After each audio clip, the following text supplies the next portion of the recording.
My golden brother cheated with my wife, but now he's lost both his family and his money. My name's Ethan, and I'm 32 years old. Let me paint you a picture of my life, or at least what it looked like before everything turned into a dumpster fire. I've got an older brother, Nathan. He's 34, and if there were an Olympic sport for being the golden child, he'd be taking home gold every time. The guy is like a walking charisma machine. Charming, smooth, the kind of dude who could sell sand to someone living on a beach. Teachers adored him, friends worshipped him, and don't even get me started on how my parents looked at him like he hung the moon. Meanwhile, there's me.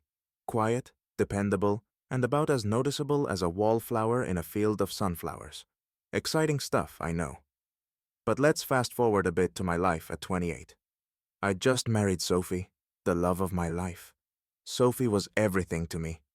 Beautiful, sharp-witted, and somehow capable of putting up with my boring, overly responsible self.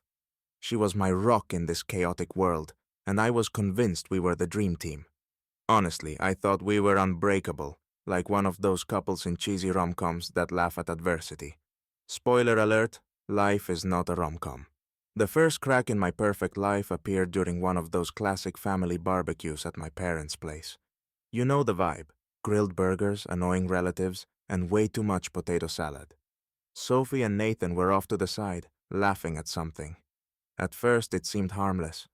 Nathan's always been the guy who could make a rock laugh, and Sophie was just being her usual friendly self. But then I noticed her hand linger just a bit too long on his arm. And Nathan? That smile of his was a little too wide, even for Mr. Golden Boy. My stomach twisted, but I told myself I was being ridiculous. Paranoia isn't a good look. Weeks passed, and I started noticing things that were harder to brush off. Sophie had her phone glued to her hand like it was a lifeline. She'd disappear into the other room to take calls or reply to messages. She started coming home late, blaming work with a vague shrug. And our relationship? It was like someone had put it on autopilot. Everything felt forced, like she was just checking off boxes. I'd ask how her day was, and her answers were so generic, I could have sworn she was reading off a script.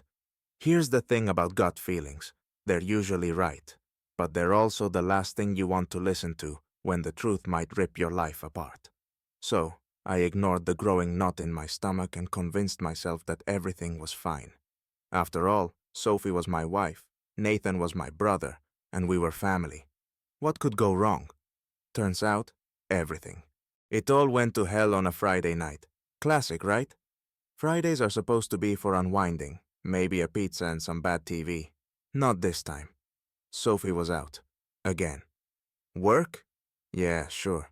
That excuse was wearing thinner than my dad's old college t-shirts. I don't know what got into me, but I grabbed her laptop. Maybe it was intuition, or maybe I just watched one too many crime shows. Either way, I wasn't ready for what I found. My hands were shaking as I opened her messages. And boom! There it was. A whole text thread between Sophie and Nathan. My own brother. And let me tell you, it wasn't just flirty emojis or casual "how are you" chats. Nope. This was explicit. The kind of stuff that would make a sailor blush. They were laughing about sneaking around, about how clueless I was. Oh, and get this. They even had nicknames for me. Sweet Ethan. I mean, really? Could you get more cliché? I couldn't breathe. My chest felt like it was collapsing in on itself. My stomach churned like I'd just downed a gallon of expired milk. All I could think about were the nights Nathan had come over for dinner, sitting at my table, cracking jokes, and pretending to be the supportive big brother. Meanwhile, he was, well, let's just say backstabbing doesn't even begin to cover it. When Sophie finally walked through the door, all cheery like she'd just come from a spa day, I was ready. She didn't even get a chance to take her shoes off before I hit her with it. Care to explain why you're texting my brother about things you definitely shouldn't be texting my brother about? She froze like a deer in headlights. Then came the waterworks. It just happened, she cried, like that was supposed to make it better. She went on about how she never meant to hurt me and how she was so sorry. Yeah, because crying on cue totally fixes betrayal. Her tears didn't matter. Not a single one. Pack your stuff, I told her. And while you're at it, Go to Nathan's, since you two seem to be so close. She begged. She pleaded. But I wasn't hearing it. I opened the door and pointed her out. And just like that, she left. Straight to Nathan, of course. My own brother. I still couldn't wrap my head around it. The next day, I called my parents. I needed to tell them before they heard it from someone else. They were horrified. Well, kind of. My mom hit me with the classic, "Nathan just made a mistake." A mistake? Excuse me, but accidentally spilling coffee on your shirt is a mistake. Sleeping with your brother's wife? That's a whole damn betrayal. That was it for me. I packed my bags, left town, and started over. No calls, no texts, nothing. I blocked Sophie and Nathan on everything. If they didn't exist, they couldn't hurt me anymore. My parents tried to guilt trip me, saying, "But he's your brother." And you know what? I didn't care. Family doesn't stab you in the back, then smile to your face. Rebuilding my life far away from their toxicity was the best decision I ever made. Sometimes cutting people off isn't just necessary. It's the only way to survive. Fast forward 3 years, and let me tell you, I was living my best life. Therapy, a game changer. Turns out unloading your emotional baggage on someone paid to listen is wildly effective. I had a new job that didn't make me dread Mondays, a tight-knit crew of friends, and even dip my toes back into the dating pool. Spoiler alert, no one named Sophie or remotely resembling Nathan was allowed anywhere near my life. It was like my own no toxic people club, and I was the president. Then one day, out of the blue, my phone buzzed. Nathan. Yep, him. At first I thought it was some kind of butt dial situation, but then the messages started rolling in. One, after another, after another. It was like my brother suddenly discovered he had thumbs and a lot to say. Naturally, I ignored him. Why respond to a snake when you've already shed the skin it tried to poison? Curiosity got the best of me, though. I didn't respond, but I read his messages, because, well, who doesn't enjoy a little chaos from a safe distance? Turns out, Mr. Golden Child wasn't so golden anymore. Sophie, the same Sophie he stole from me, had done a full-blown heist on him. Apparently, she drained his bank account faster than I could say, "Told you so." She'd been cheating on him with some new guy. Because why stop at ruining one guy's life when you can make it two? Nathan, blinded by his own ego, didn't see it coming. Classic. He lost everything. The house, the money, the job, and, I'm guessing, whatever shred of dignity he had left. The best part?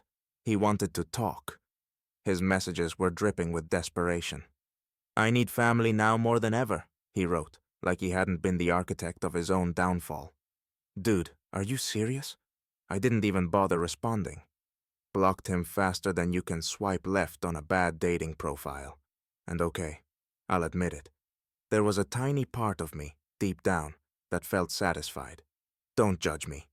After everything he put me through, seeing karma swoop in with a sledgehammer wasn't exactly heartbreaking. It was like watching a villain in a movie get their just desserts. You don't cheer out loud, but inside, it's a full-on standing ovation. Was I proud of feeling that way? Maybe not. But did I feel bad? Not even a little.